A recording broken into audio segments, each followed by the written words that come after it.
Hello and welcome to Onesies, a podcast discussing one-season wonders and not so wonderful TV shows. My name's Andrew. My name's Emily.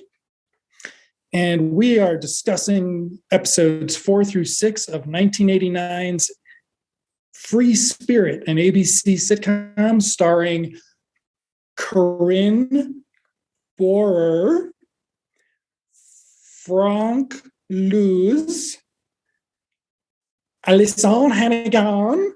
Perfect. What's the kid's name? Like Egon Miller or something? It's Eden Gross. Eden Gross. Okay. And Paul Schur. Don't forget Paul. And Paul Schur. Yes. Don't forget Paul the pig. Sorry. No, wait. No, just his character as far as we know. Just his character. So yes, we're going to be jumping in on the next 4 episodes or 3 episodes. And I expect some spirited discussion. Some free-spirited discussion, huh? Free-spirited discussion. Starting with episode 4, which is... Episode 4, I wrote down Love Zap, but apparently the actual title of it is Too Much of a Good Thing. Older brother Rob, Paul Schur, is infatuated with a girl whose name I don't remember right now.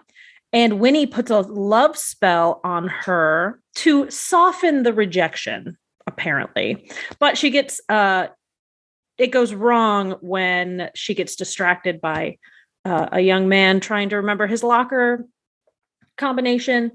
And the spell stays for too long, which leaves her annoyingly in love with Rob, to the annoyance of everyone, and puts the high school's big football game in jeopardy.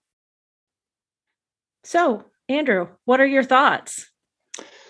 Well, let's so we're going to stick to the 3 items that we're going to work through. We each bring 3 points and work through the 6. So I will start very I won't address the main thing, but we're going to have to talk about the guest stars, because the high school is populated with some guest stars of note. So that's one thing. Another thing to talk about is it's kind of hard because all I've got on here is things like, oh, wait, no, there's a fat joke. There's that. I can't forget the fat joke. Mullets are sort of in with guest stars, but I don't know. We're getting into where all my notes just say brainwashing is good. So, so I had a couple notes too. Wait, hold on. My other one's going to be wrist strength. Strength. Oh, I missed that. Great. Yeah. Okay. So I have a not tender moment that I'd like to discuss because it comes into play when Rob is making his move. Some antiquated phrases that they use. Well, one in particular that I think is great. And I have a great story about one of the guest stars that maybe isn't as special as the ones that you're mentioning. The ex-boyfriend of said female guest star who I guess I should figure out what her name is. So those are my 3. So like I said, Rob has a crush on a girl, and apparently she spit on him the first time that he tried to ask her out. That is what they say. Yes. I don't know why you would want to continue down that road, but I've never been a 16-year-old boy, so I can't explain these things. You've also never been a 22-year-old actor playing a 16-year-old boy. Good point. So obviously the main theme of this, putting a love spell on someone, is gross. It's gross. It's a little rapey and gross. It's a lot rapey and gross. But technically, in Winnie's defense, I'm going to defend Winnie. She really is only trying to soften the blow of rejection. She doesn't mean for it to last so long and for it to have the consequences that it does. She said, I don't have the direct quote, but she says something like, I'm just going to make this hurt a little bit less when she says no. So go on to the guest stars, because you see them right straight away. And then well, the one that excited me the most actually turned out to be the black kid, because it's Alex Desert, who, of course, was on Becker, I think the longest as a regular. But the day before, after I watched this, we were going through Reno 911, and he's on one of those playing straight man. Yeah. Nice. So that was cool. But he, of course, was also on The Flash the next year as a regular. And she guest starred. I don't remember if they have any scenes together. They probably don't, because he was the lab tech, and it was, he didn't get to interact with the supervillains. But that was interesting that they were on the show together. But then I also noticed the other guy who plays Chris, his name's Michael Stoyanov. He's on Blossom. He's the older brother on Blossom. Yeah. The older brother on Blossom was on it. He also was in The Dark Knight. I was not aware of that. I didn't know that either. Yeah. But yeah, so he was on it. So I was like, oh, this is really recognizable people. And then the ultimate and the major mullet moment. The most incredible mullet of the show, possibly ever. Like, it goes halfway down his back, is Seth Green. Yeah. And he's the one who screws up the spell, because he's trying to get into his locker and he doesn't know which locker is his. So, or that's the punchline, is he screws up the spell and he was at the wrong locker the entire time. So yeah, I thought that the high school guest star, like supporting cast, was really interesting to see these guys right before they became regulars on something else.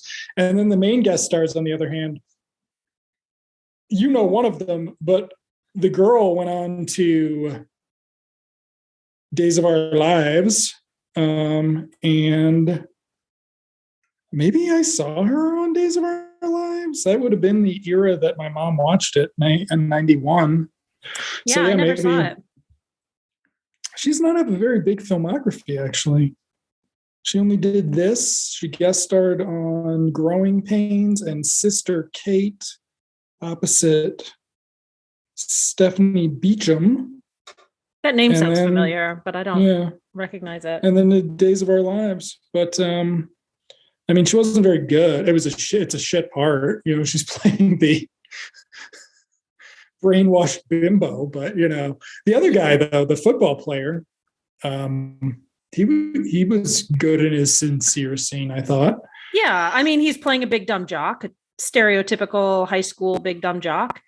And he, again, he looks like he's about 30, but he's only 19, I think. I looked up his a little bit. But one of my favorite scenes was at the beginning, when Winnie shows up at the school and she's in a little cheerleader costume and you don't know that it's her. And the Blossom, the older brother from Blossom, asks her if she wants to play tonsil hockey. And I found that hilarious, because I don't think any teenager has ever actually uttered that phrase in a way that's not humorous. So I thought that was really funny. That was my one sort of antiquated thing. I wish I could integrate that into my regular everyday vocabulary more, but I don't have that opportunity very often.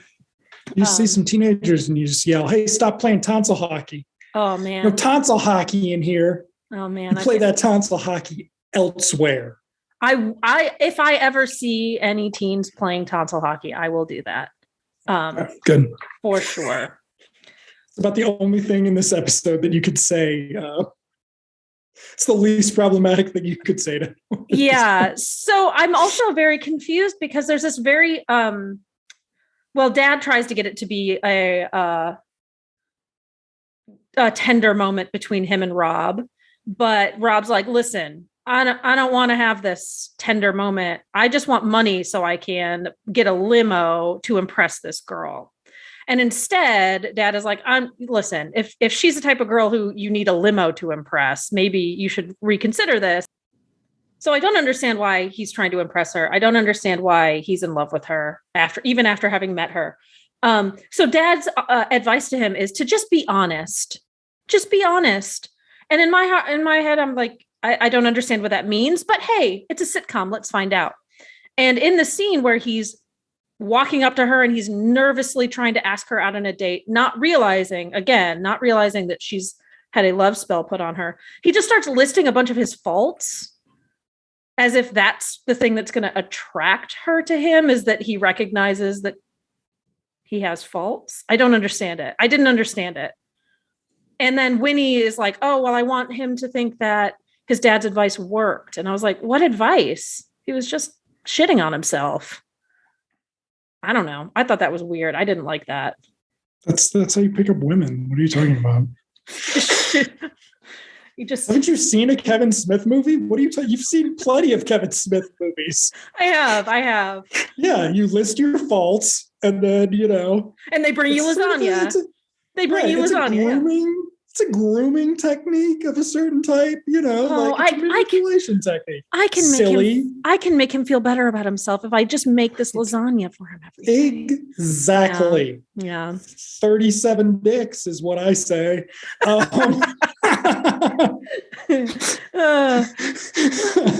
Episode subtitle. Okay. Yeah. So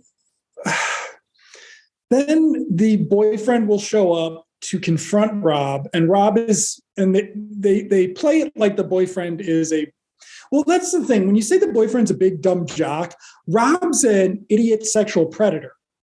And the boyfriend might be a dumb jock, but he believes in, good sportsmanship and respecting how his girlfriend feels, which is not anything you see in the regular men of the show. So what we don't know going into this is that the girl, I wish I could remember her name. Let's call her Sarah. Sarah is the character. Is that her character's name? I don't know. Carrie, but let's call her Sarah. Okay, let's call her Sarah. So Sarah had a boyfriend and she dumped him for Rob. So the boyfriend just shows up one day you kind of get the sense early on that he's going to confront him because he's a big tough jock, but he really just wants to congratulate him and wish him well in the relationship and hopes that he treats her well, which is very soft and sweet. And then he cries on Winnie's shoulder. It's kind of adorable, but also it's a big fake blubbery cry, whatever. It's a sitcom. Right. But let me tell you this great story about John Lacey. So I don't know why I thought he would be the one to Google, but I just Googled him. And he has been in a million things, like one episode of a million things. And then he had a run on something. I don't remember. That's not important to the story. In 2014, he was playing in a local theater production of Cat on a Hot Tin Roof up in Santa Clarita, California.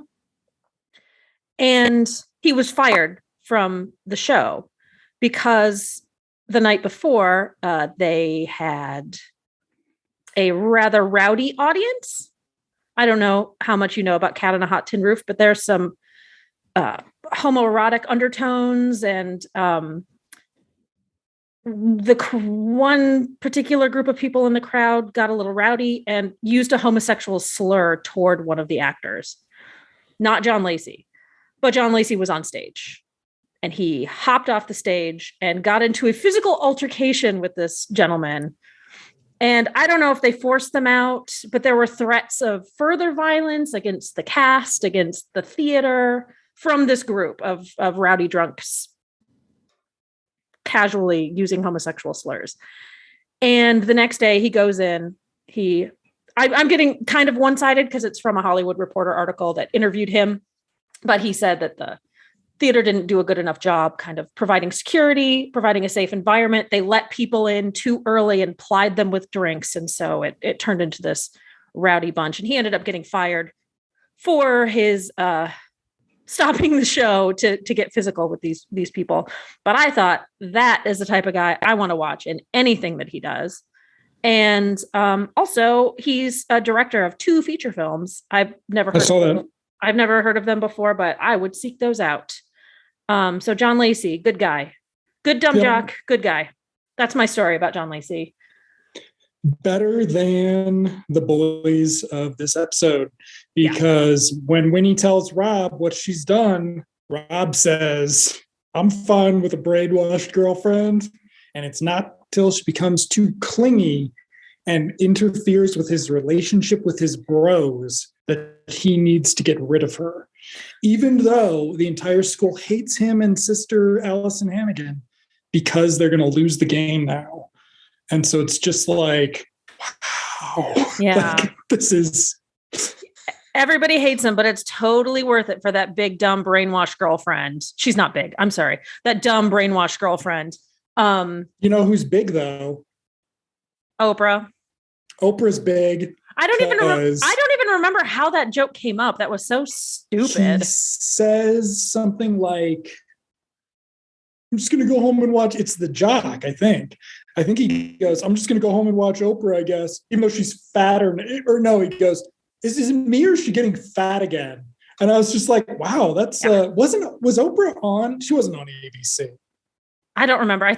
I don't think so. I think it was CBS, but I could be wrong. Yeah, I think it was syndicated for a while. So yeah, it's not like they were.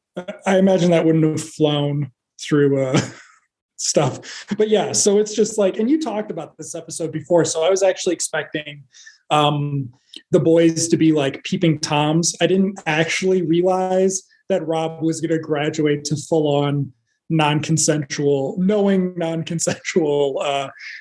relations, possibly. It's unclear how sexually active the teen is on this show, but like, he does, the limo thing is like, no, we're going to go get a limo so we can have sex in it. Like, oh yeah, because they do make a crack. Like, he's like, you're not going to find love in the back of a limo. And then the dad says that. And then he's like, wait a minute, let me rephrase that.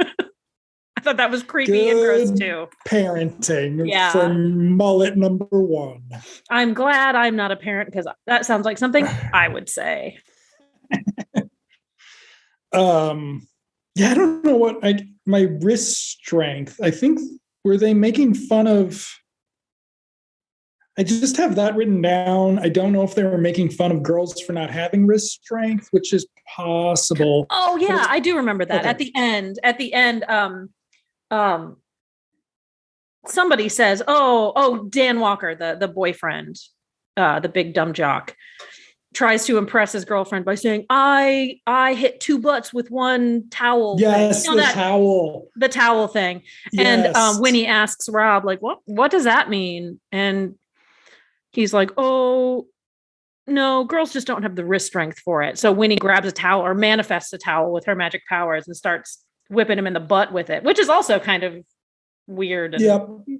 It's a little weird. Also, the wrist strength is an implication of, because they're spanking it so much that see, I didn't go there for it. I can see that, but my notion was it was just a sexist comment about women just not being strong enough to snap somebody with a towel. It is, but it's because most women don't get to spank it. Like, yeah, some do, and they have better wrist strength. Like, yeah, what else? I didn't have anything else on my end. There was one thing that was Gene feeding people off the floor at one point. Like, I think that was a throwaway thing. Oh, yeah. Yes. He's taking home ec. He gets to eat his homework which is better than what I thought he was going to say. Yeah. Because I thought he was going to be like, so I can find girls and stalk them like we'll be doing it in 2 episodes. I do remember that now. And he drops a pancake on the floor or something and picks it up off the floor. Feeds it to Dad, which is fine. Like, Dad's got it coming. Yeah. All right. So are we ready to move on to... Yeah. So episode 5 is called Guess Who's Staying for Dinner, but you had a better name for it, I thought. I already forgot what it was. Okay. I don't remember either. It was hilarious. Undoubtedly, it referenced the plot line, which is a widow tries to seduce dad. And it's basically, it's a parent trappy type thing where you've got the money, or what do you even call those? Gold diggers. Yeah. So you have, and then it seems like she's not a gold digger, that she just thinks dad's hot. But then it turns out she is actually a gold digger because the episode starts with him. Wow, there's some low IMDb scores on these episodes. Yeah. Sorry, I'm looking at the cast list and I'm just like, wow. So I've got a little synopsis here. So It starts with Gene recording his daily life on a giant camcorder for his friends back in New York. And you discover that Thomas, the father, is working on distributing the estate of a very wealthy client who's recently passed away. And the sexy young widow comes a courting. And I expected there to be jealousy between her and Winnie, but it turns into something kind of different. So what are your top 3 things for this one? Cute dog. We can do that. Both sides ism. And I don't know. Okay, so my third point is either going to be yay a Mr. Belvedere reference or boobies, because apparently that's right, boobies do. It's another one of those, once you put boobies out in front of men, they can't hold it together. I mean, I know that for sure. So those are my 3.5. So I've got kind of country life versus city life. I've got lip syncing. And I've got fingers. They bring back the fingers magic. I don't know if you noticed. I did not actually notice that. Oh, and I guess let's take fingers magic out and let's put truth soup. Truth soup. Truth soup. There's some stuff to discuss with truth soup. Yeah. Truth soup / upscale. So the video camera thing is, I mean, it must have been sort of a trope by then, because video cameras had been around long enough that it would just be a thing. A character gets a video camera, and what wacky things are they going to do with it? Jesse doesn't really get to go on camera because nobody cares about. None of the friends back home care about Jesse, but Rob does one. Oh, wait, they do. There is the implication Jean films her changing so his friends can see that her boobies are coming in, but that's not the boobies we'll be talking about. Yeah. There's that. So there's that like little pervert tween boy. So with that though, it's hilarious because he goes up the stairs and you don't see him, but you hear him say, didn't I tell you Jesse was developing? And then Jesse in a robe with, the towel on her head comes chasing Jean down the stairs going, you little pornographer. I thought that was great. Little 13-year-old Jesse chasing him down the stairs, calling him a pornographer. So a little recognition that he's being pervy is good. Not something you're going to see on ABC in a few years. But then there's also Rob does a video where I don't remember. My note's just sexual predator Rob. That's basically the only note for Rob. The first thing with Rob that I have is sort of the country life versus city life, where Rob talks about, what does he say? Putting his street moves on these country girls. And of course, you and I and any viewers know that he's actually not having great success with the country girls. But he thinks he's smooth as silk and he ain't. So I also I also think it's interesting that he's kind of shitting on living in Connecticut. I mean, he's trying to impress his friends back in New York, right? But he lives in a giant house and he goes to a pretty nice school. I don't know. Screw him. That being said, I love living in the city, so I'm not going to complain. It's almost like they're a bunch of entitled little white shits, is what you're saying. Yeah. But then the main plot is actually that this widow, played by Terry Austin, whose name seemed familiar, but she guest starred on like every TV show. So I've seen her on something for sure. She becomes suspicious of Winnie because she started as a housekeeper too. And that's how she got her man. And so she knows what Winnie's up to. And so she's pretty quickly able to turn Dad Thomas against Winnie or make him suspicious of her. Like too quickly. Too quickly. Especially since he apparently does not want to hook up and she wants to hook up. And he's like oblivious to that because that's what's funny is Dad's being oblivious until the boobies come out. But there's, I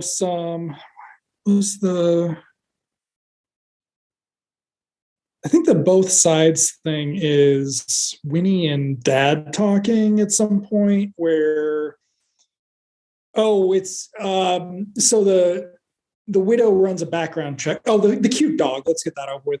So there's a dog that has the same name as the husband. And so whenever she talks about the husband, the dog like goes, Rawr! And you're like, oh, well, I mean, it's a cute dog. Like, what are you going to do? Like, it's fine. And it's some of the better, it's some of the better jokes. But then she runs a check on Winnie. And one of the things is that Winnie didn't vote in the last election.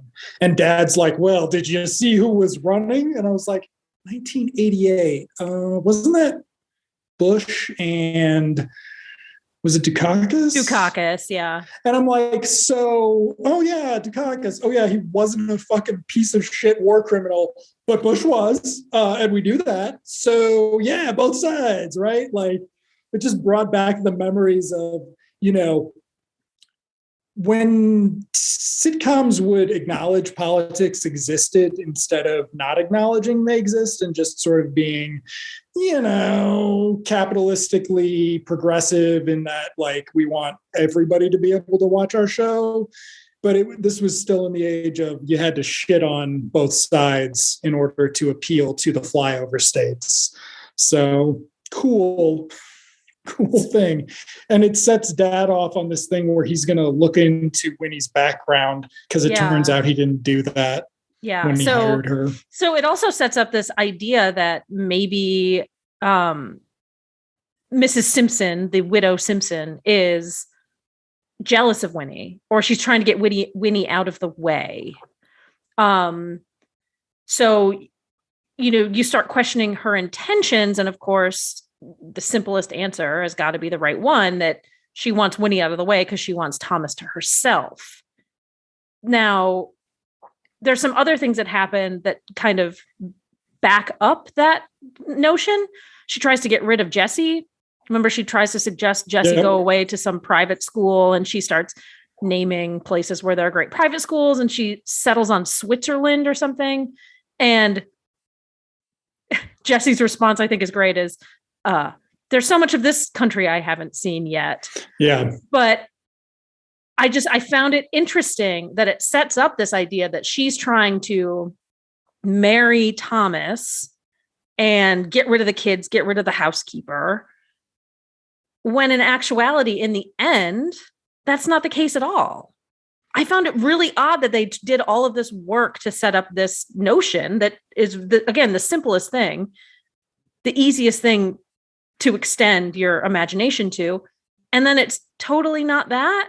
I thought that was really weird, but we can get to the actual truth when we get to the truth soup, which is also a very simple explanation, but not bolstered by all of this background. Yeah.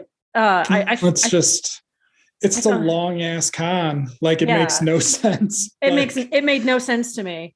So this gets to the lip sync though. So Thomas decides he's going to call Winnie's references. And Winnie needs to make it clear that nobody's coming into the kitchen. So Dad is on one phone, maybe his office phone. Maybe that's got a different line back when there were house phones. No, he's upstairs in her bedroom because he was snooping in her bedroom. And she came in and was like, dude, you want to call my references? Use this, very clear office looking, cheap office rotary dial phone up here. Okay. And call my references. So, but she answers the phone downstairs in the kitchen.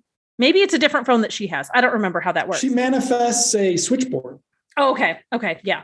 And she puts on, so she's obviously, Corinne is lip syncing to spoken word of some, seeming like country farm older gentleman who uses lots of folksy words.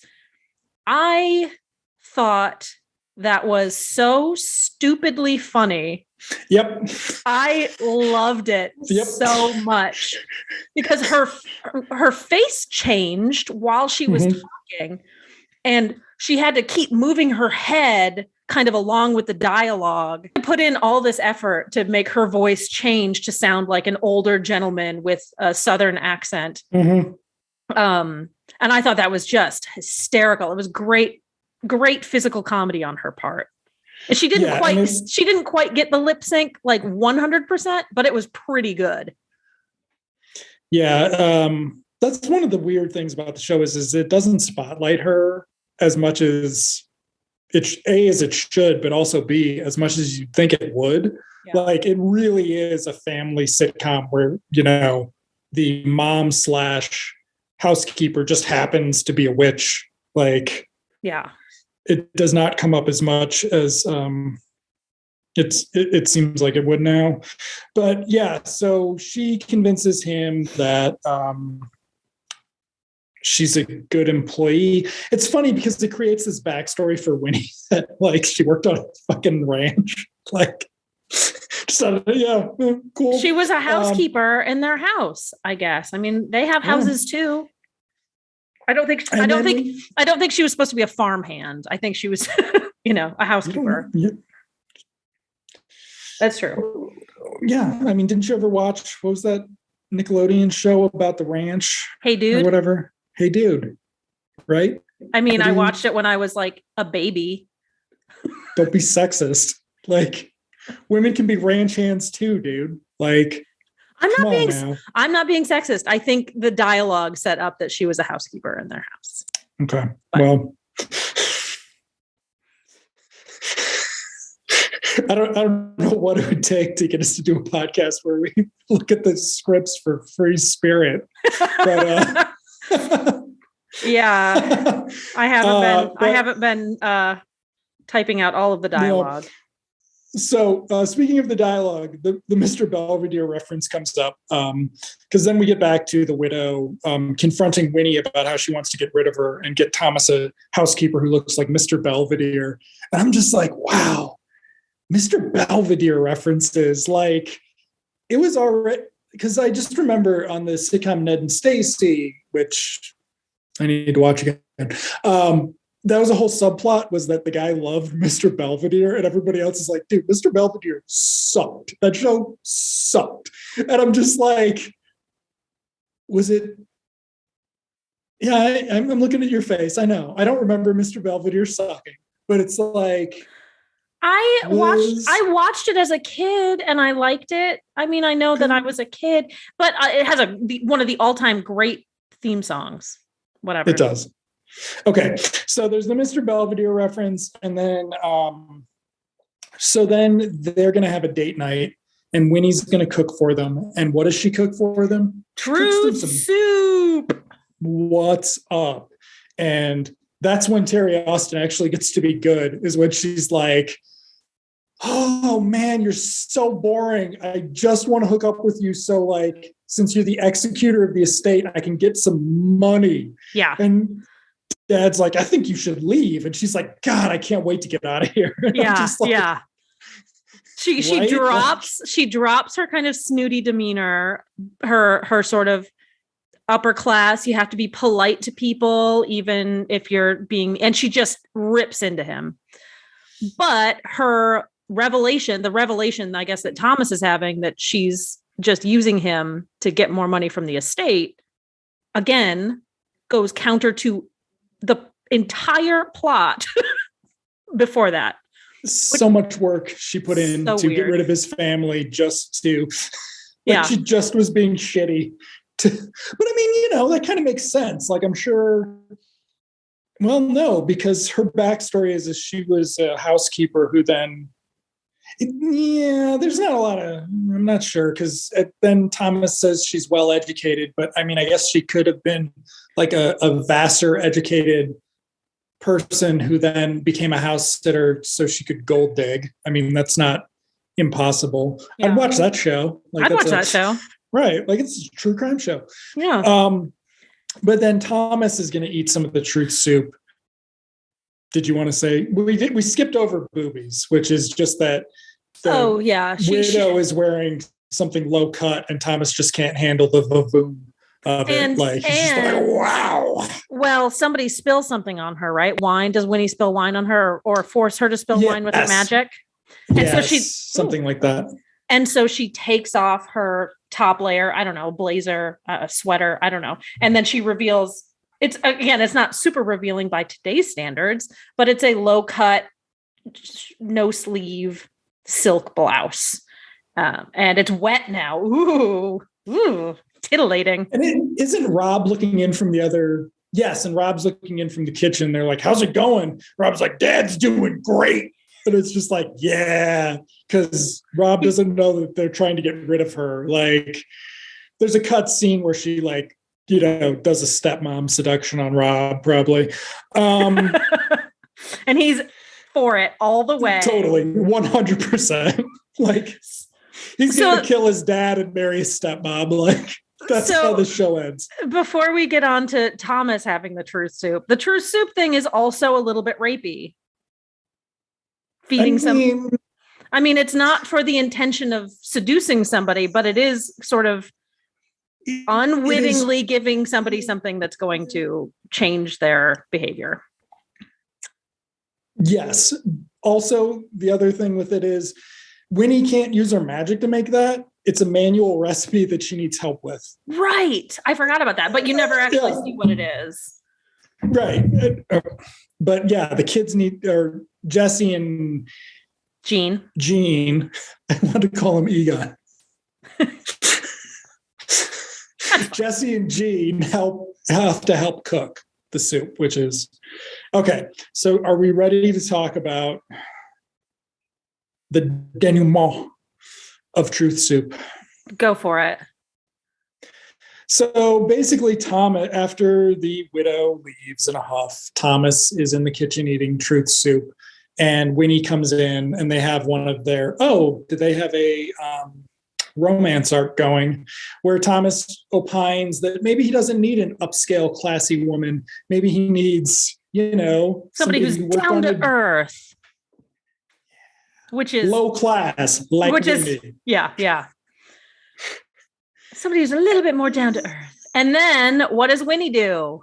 She has some truth soup and tells him she's a witch. Yeah. Or does she even have this truth soup? She didn't have the truth soup. She knows that so this is coming to this actually, is rapey part 2. Yeah. There's another part. There's another part. So she knows that he's not going to remember anything the next day. So she admits that she's a witch. Super cool. But my question for the story, that widow who just left is going to forget everything that happened. Is she going to come back trying to seduce Thomas again? We don't know. You would assume you would assume that she would, because she doesn't remember trashing him. Free Spirit does not have a very good show Bible. Like, throwing Rob saying he's got no love problems, when that'll come up in the next one too. But and then she tells Thomas she's a witch, and they share a kitchen sitcom moment, and it'll all be reset by next time. And then cue the music. Do do do do do do do. Yeah. All right. So Halloween. Halloween. I have a lot of good things to say about this. Let me give the synopsis first, and then we can. Okay. So there's a group of popular girls in the school called the Debs. And Jessie is in the running to become a part of this group. And the group has to vote on the members. And she decides to have a Halloween party. And Winnie, despite hating Halloween, because it's a stereotype of witches, I'm sure, and there's a bunch of spookiness and dumb costumes and stuff, she just hates it. But Winnie says she's going to help. So in doing that, she comes up with a magic show. Because she's a witch, she can actually do magic to impress the Debs to get Jessie in the group. But it goes wrong because that's the nature of the show. And Jessie goes invisible for longer than desired and overhears why the Debs would actually want her as part of the group and what they actually think of her. So my three things are costumes, Alyson Hannigan, and the tender moments. The tender moments I want to talk about too. Okay. So then I'm going to take ball sack. I'm going to take. That goes along with my costumes. Oh, okay. You're covering that in there too? Okay. Yeah. I'll still take that. Yeah. And then I'll take, okay, fine. I'll take, I'll change my ball sack to, is it blackface? Stalking. And then, what do we want to do? Braces, fat jokes, and vague transphobia? Like, I mean, so we can sum up the final act. So yes. And then guest stars, because we do need to talk about a couple of the Debs are very, have gone on to become very, well, I think at the time they were just about to become recognizable guest stars. Though one of them actually was way too good for Free Spirit, given what she had been in. But so we'll do that too. Okay. So I wanted to start off by talking about Allison Hannigan. This is her first episode where she's sort of the main person. I mean, she gets more lines than even Winnie, I think. And I had kind of crapped on her last time because she was kid acting, but it worked really well with this episode. And I thought she shone in this. There was a lot of emotional up and down, and she did the weird miming thing with her dad when he was like doing the dance and she was invisible. So it was sort of like a, Groucho, Harpo sort of doing the same thing at the same time, which was really funny. And her tender moments were actual tender moments. And I don't know if that's because she's a girl. And so it's expected that they have the tender moments, and it's expected for her to cry, and it's okay for all of this stuff to be happening.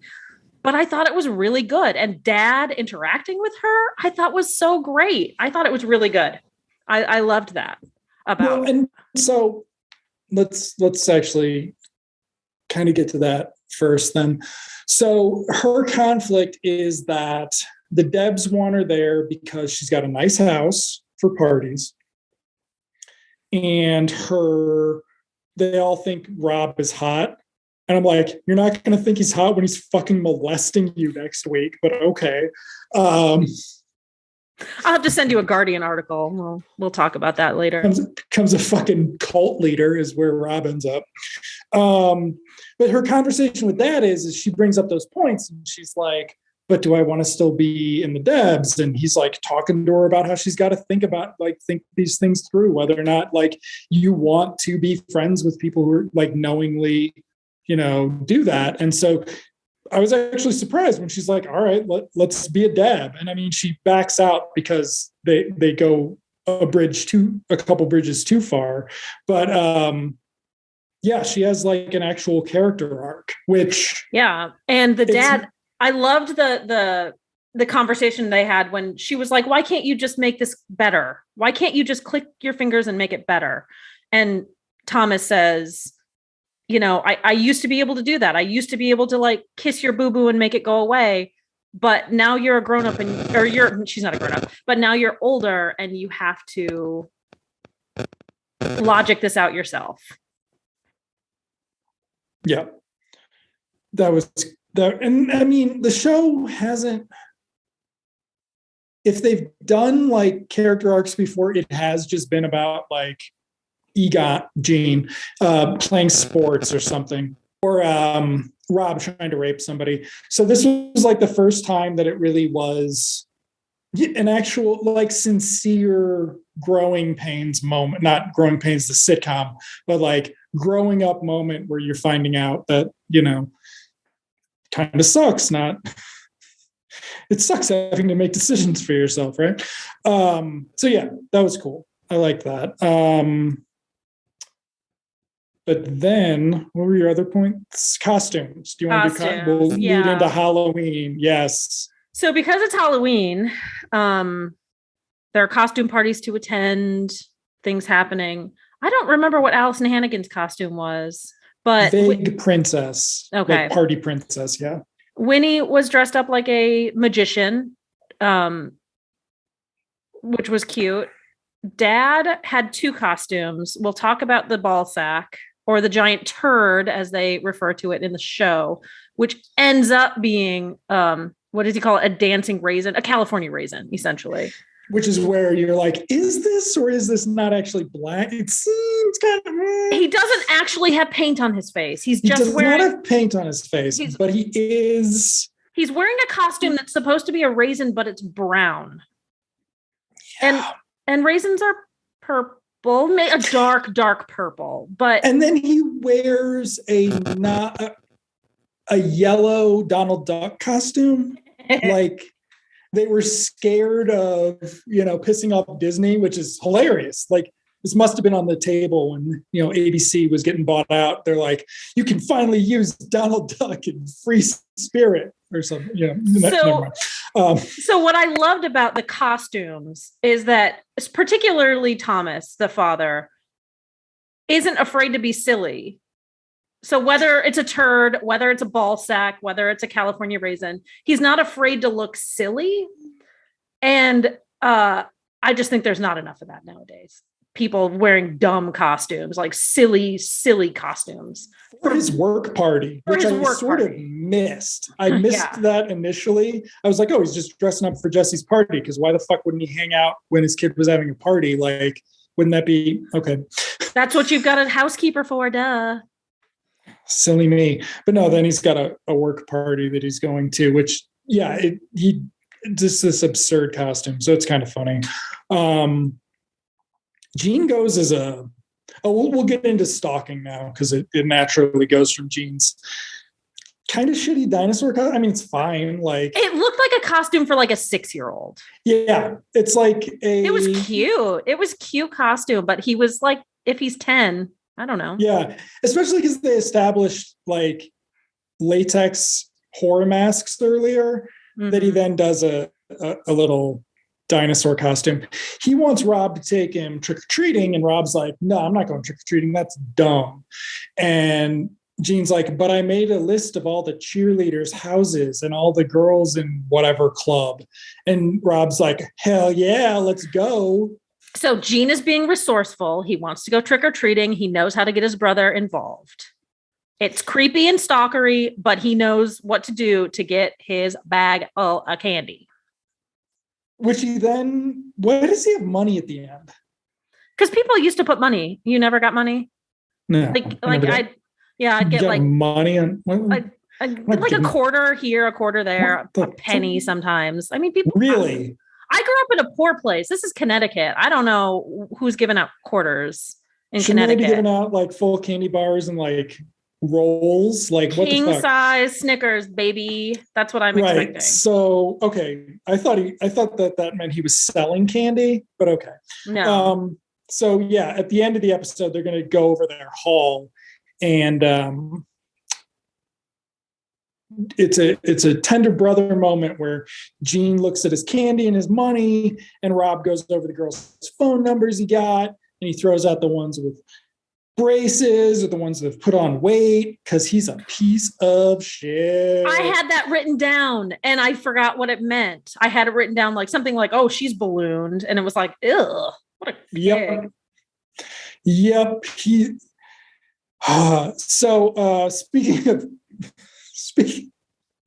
Speaking of dudes being pigs, let's back up to so Winnie's only like sort of subplot before she like is just in support of Alyson Hannigan, because Alyson Hannigan gets turned invisible and they've got to like turn her back invisible, and it's, you know, that's like the mid episode thing. But before that, she's just upset because, you know, Halloween's in and making fun of witches.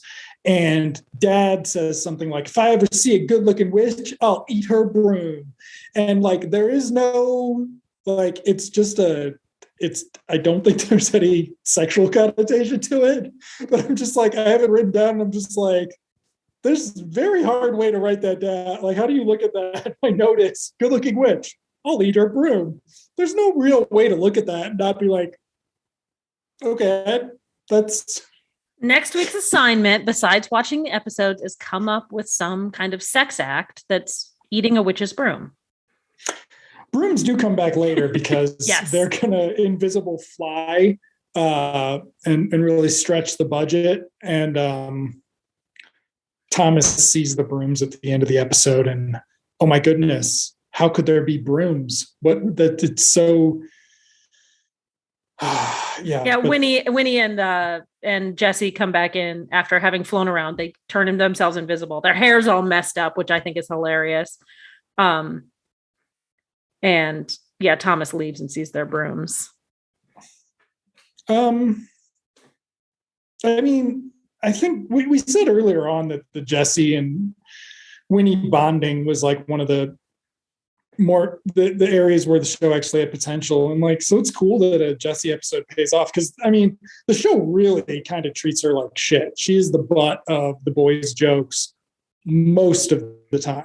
Yeah. Like, that's all she's got to do is have Rob make fun of her or Gene film her changing or something. But and this has been my favorite episode so far. I laughed a lot. I thought Allison Hannigan was great. And I liked that the boys were kind of in the background after 5 episodes, right? Yeah. This is the Dan Florek. Definitely. Yeah. He was really good. Okay, so the guest stars. We can't miss the guest stars. Okay. So one of the guest stars who I recognized but didn't know who it was is Jenny Lewis. Yeah. Who of course has a band now and was in The Wizard and like was a trendy early aughts hipster type thing. Yeah.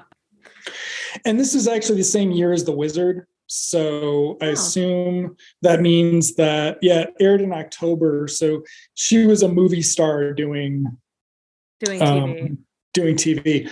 But the real movie star doing TV is Maya Bruton, who played in Parker Lewis Can't Lose as the precocious little sister.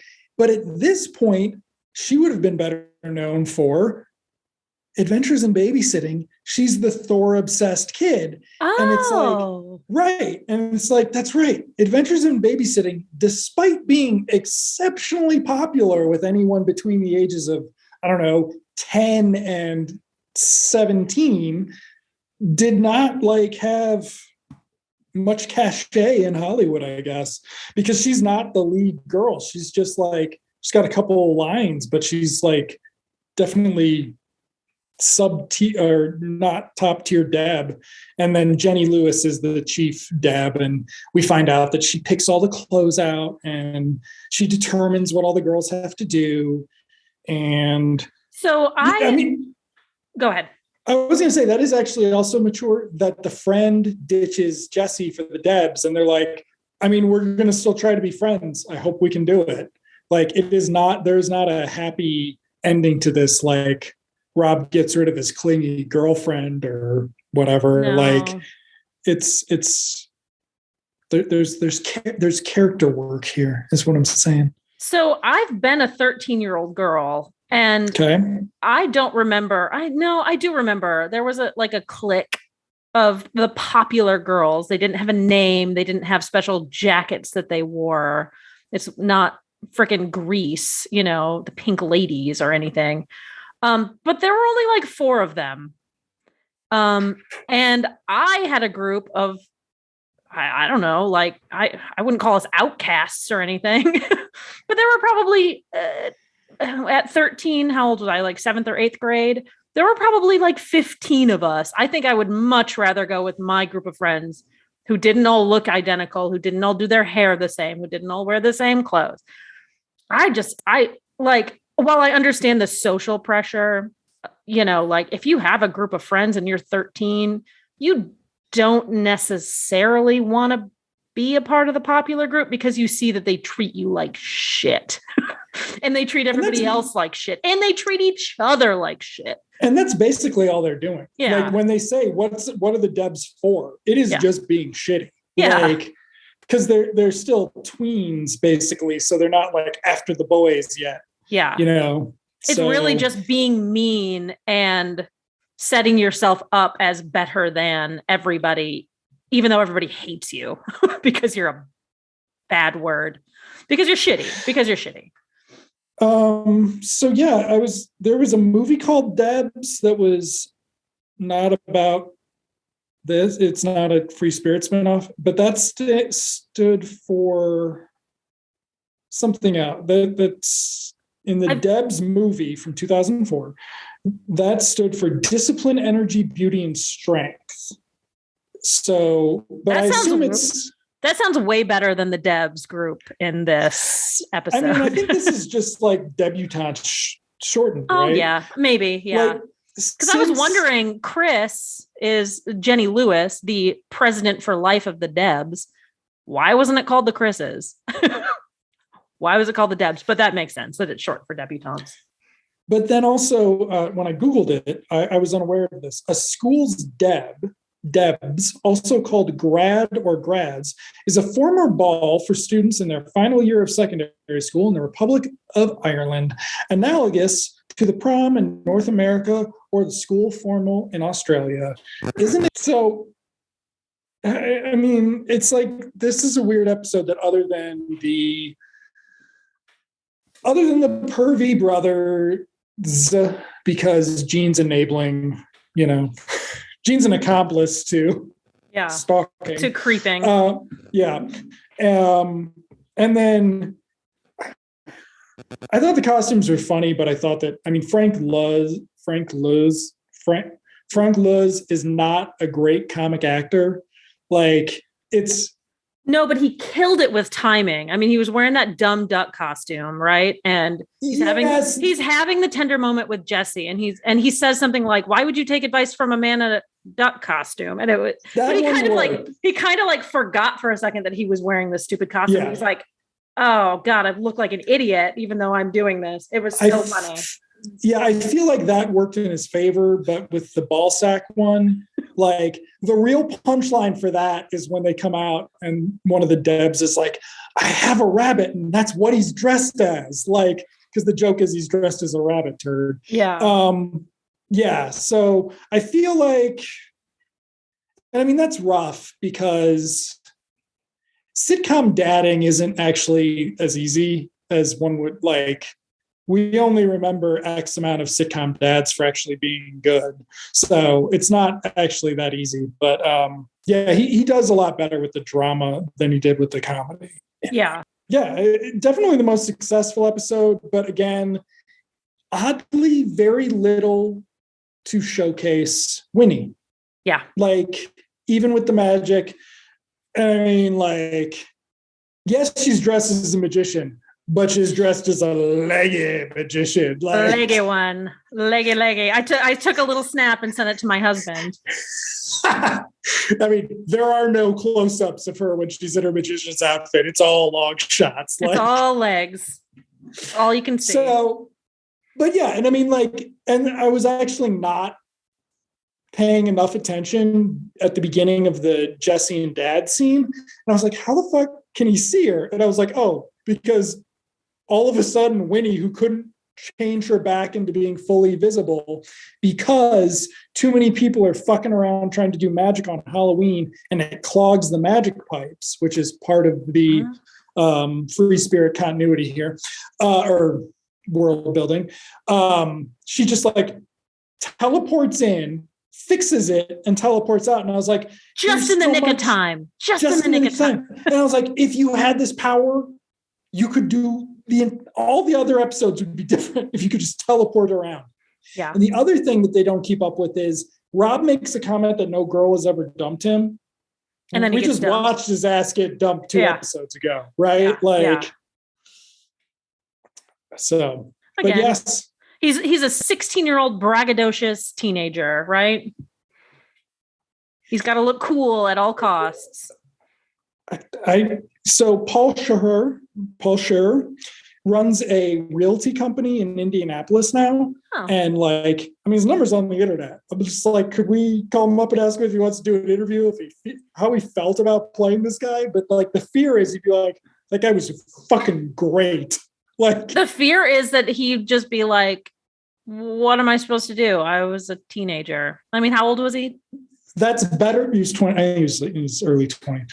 That's better than if he was like, no, like I was cool. Like, I mean, the thing about the whole thing is that this isn't uncommon in 80s sitcoms. You see this. You see this now. I'm sure. I mean, it's not something that I don't watch. I don't watch sitcoms, so I have no idea. I feel like teen sitcoms now are all Disney Channel, where they would never be this creepy because somebody would take notice. Fair enough. But this is like nighttime 1989 sitcom where, we talked about it last time. It was on the same night as Just the 10 of Us, which is about, 40-year-old men wanting to sleep with high school girls. Like, it's fucking creep. Like, so. And we're watching,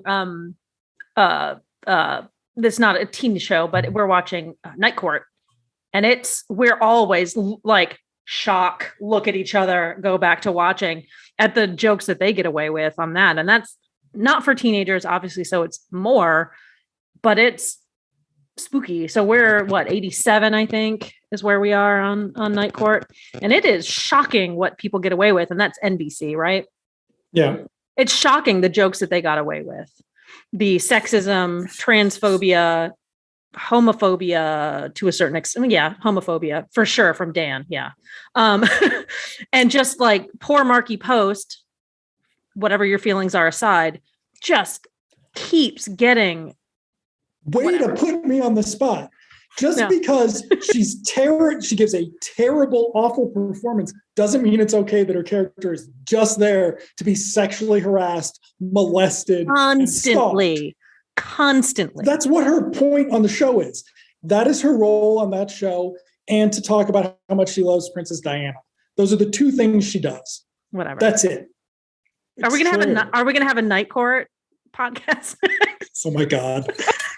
That's a lot of Night Court to go through. That's a lot of Night Court.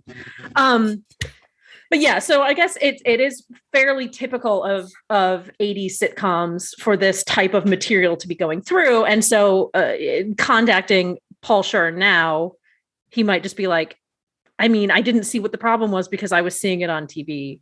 I continued to see it on TV for a while. I mean, until 2014, probably. I mean, I don't know. I don't know. It's disappointing, but it's not. I don't think it would be. I don't think he would think anything of it, and especially now that he's not an actor, he'd be like, "Screw you, I don't care." And also, this show is not in like wide distribution, right. So it's not like it's a beloved former sitcom. It is, the 80s are a fucking shit show, and I mean, yes. So there is that, but it is nice that they were able to turn. All right, let's try to give you some useful material. It is, like I said, it is very nice that they were able that they not just were able to sort of turn it around with Alyson Hannigan, but that they did, because it certainly seemed like they could. The potential was there from before, but this is the first time that we've really seen them do something with it. Yeah. Yeah. And I liked that it was heavy on Alyson Hannigan. I thought she did great. I thought she carried it.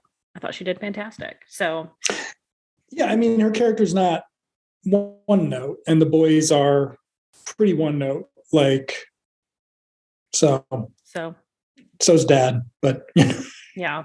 and so is Winnie, unfortunately. I mean, she's quirky and she's funny and she's got the magical powers that sort of push the show forward, push the narrative forward. But I mean, Alyson Hannigan's really the only one that has that character arc. Winnie's just a witch. She's always been a witch. This is just what she does. Yep. So good for Allison. Way to go. Anything else? That's it. That's all I have. Let's introduce this as a preview for next time. Our titles for next time are Two for the Road, and I'll read the synopsis from IMDb. Okay. Dad buys a car for Winnie and Rob to share, but Winnie ends up hogging it. Prediction: buying clothes and getting her hair done. Because she's a girl. Not with my sister, you don't. Wow, okay. Hold on. I'm going to look at you while I read this so I can see your expression. While Jesse goes out with an older boy, Jean and Rob trick Winnie into taking them to an X-rated movie. No way. It doesn't say that on Wikipedia. It says that on IMDb. Oh, okay. No. Oh, no. Followed by Love That Winnie. Winnie has fantasies of life being like it is on the Donna Reed show. However, she comes to the realization that life's not that chipper when Jean breaks his father's prized watch and she reluctantly agrees to fix it. Okay, that seems like an exaggeration of life not being chipper. Also, that's WandaVision, but interesting. Okay, so that's next week, and thank you for listening. Thank you. Nobody could hear you jazz handing. You have to say goodbye. Goodbye.